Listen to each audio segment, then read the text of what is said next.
All over the house that explain the different cultural groups that came together to create Cajun and Creole culture.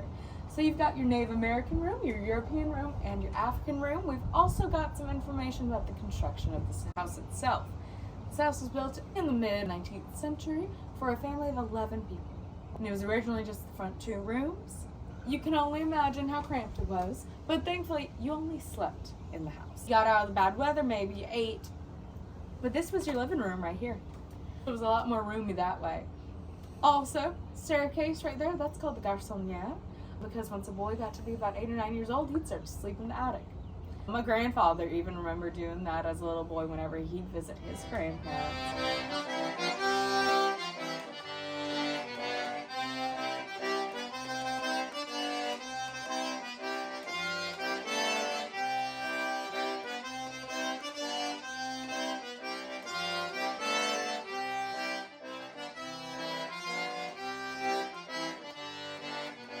This is a reproduction of a one-room schoolhouse that would have been pretty typical by the late 1800s, early 1900s in this part of Louisiana. At that time, the population was quite different. It was mostly agrarian, mostly agricultural out here. This is before you had a lot of the larger cities that you have today, but even a lot of the towns that now we think of as small towns, before they became bigger small towns about the 1920s and 30s along that Southern Pacific route and eventually along US 90, so stretching that area. As those areas became more populated, you did have more schools being built in those areas, reaching more children, and by the late 20s, schools became compulsory down here, public schools that is. But during that time, something had changed in laws governing schools. By 1960, the state of Louisiana said only English was allowed in public schools. But this part of the boot, so to speak, was about 65 to 85% French or Creole speaking. So an enormous majority of the population would have been speaking a Francophone language. And but their children, now required to go to school by the 1930s, weren't allowed to speak that in school. So you would have had punishments ranging from, verbal punishment, writing lines on the board, and even physical punishment, corporal punishment. And of course, once those kids grew up, don't want their kids to go through the same thing. Less and less French gets passed on through the generations. And by the time you get to the 1970s, even after the laws repealed, you see a precipitous decline every decade after, with, of course, the oldest generation of still mainly French and Creole speaking people passing away, as we all have to do sometimes, and a lot of new people coming into South Louisiana with the oil and gas industry. And so many, many other factors beyond just these two led to the decline of French and Creole here in South Louisiana, to the point where less than 5% of the population speaks any amount of French at all, and even less speak the local varieties of French today. While we do have efforts to bring back French in schools through French immersion programs, this and that, it's still only a small group now, but of course picking up momentum in the last couple generations down here. And our university here in Lafayette has the largest French studies program in the world, and of course, not just language, but all aspects of culture. It's real big on the preservation and development down here, whereas other parts of the country weren't so fortunate. As you lost that language, you also lost that unique culture in those different areas, because you can imagine in your own life, if you were growing up and couldn't speak to your own grandparents in the same language, well, you're going to lose more than language. You're going to lose, recipes, stories, lyrics of songs, all these things that get passed on from generation to generation. That kind of hits a brick wall in the mid-20th century, not just here, but across the United States.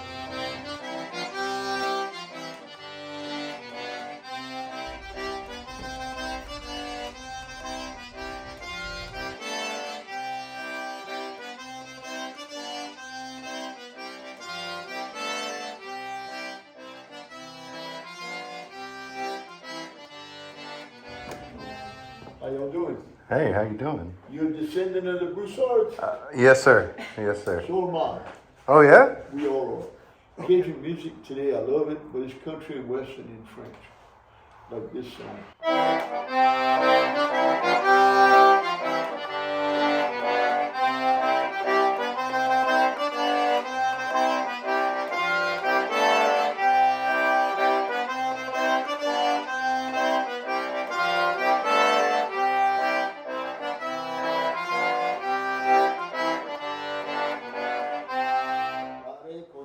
Dans les bols et l'été après danser, j'ai demandé mes amis qui c'était cette petite fille. Elles me sont si mignonnes, on a passé le claté. Un homme marié qu'une famille qui essayait à courtiser. Elle a mis la tête sur mon épaule pour pleurer. J'ai cassé son petit cœur et savais pas, j'étais marié. Au pas de la peine de blondet, dedans dans ce c'est peut arriver. Un homme marié qu'une famille qui essayait à courtiser. That's country western in French. I saw her at the dance, she looked so cute, I asked my friends who she was. And we ended up spending the night together, and a married man trying to court on the side. And in the morning, she put her head on my shoulder to cry. I broke her poor little heart. She didn't know I was married, but there's no point in blaming anybody between dances. Those things happen. A married man with a family trying to court on the side. Your older music was more, to me, French. This is a really old song. My uncle sang a different version of it. We play it as a waltz today. It's a beautiful song, but it's tragique. It's very sad.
That song it's so sad. A young boy's in love with a girl and go in front of her house and cries out, "Goodbye, my love." She always answers him. She doesn't answer him that day. His heart tells him he should cry. Something's wrong. So he observes the house and he sees him lighting candles inside. You don't light candles in the daytime. There's something wrong. So he's approaching the house thinking how much he loves her. When I think of you. When I dream of you. When I live for you. When they open the door, after he knocks, he sees the candles that are around the coffin. Very sad. But I don't want to leave y'all sad, so I'm going to tell y'all a good Louisiana story. How y'all doing? This also is a story about death. It's a story about gumbo. It's a story about the love between an old married couple. They spent 60 years together. Worked hard, raised a large family, paid the farm off by their hard work. And Grandpa sadly is on his deathbed. So the family calls the priest. He comes to the house to give the last sacraments. After that, the family gathers around in bed. They're all crying and watching him die. It's sad. One of his grandchildren grabs his hand. He says, Grandpa, please don't die. I love you. Don't leave me. He says, well, baby, I love you too, but my life's over. I can't help it. No, Grandpa, don't die. Oh, he's crying. All of a sudden, the old man says, hey, shut up. Be quiet. Stop crying. I smell gumbo. Somebody cooking gumbo right now? He says, yeah, Grandma is making gumbo in the kitchen, Papa. Oh, baby, your grandma, she made the best gumbo in the whole world. So, Grandpa, please go ask Grandma to fix me a little bowl. I just want to taste the gumbo for the last time before I die. Okay, but Papa, he runs in the kitchen. He wants to honor his last wish. But he comes out empty-handed. The old man's watching. He says, hey, where's my gumbo? I'm almost dead. Grandpa, I'm sorry. I asked Grandma, but she said you can't have none. It's just for after your funeral. All the times he played cards, gambled, and got drunk, didn't come home. I don't go foul.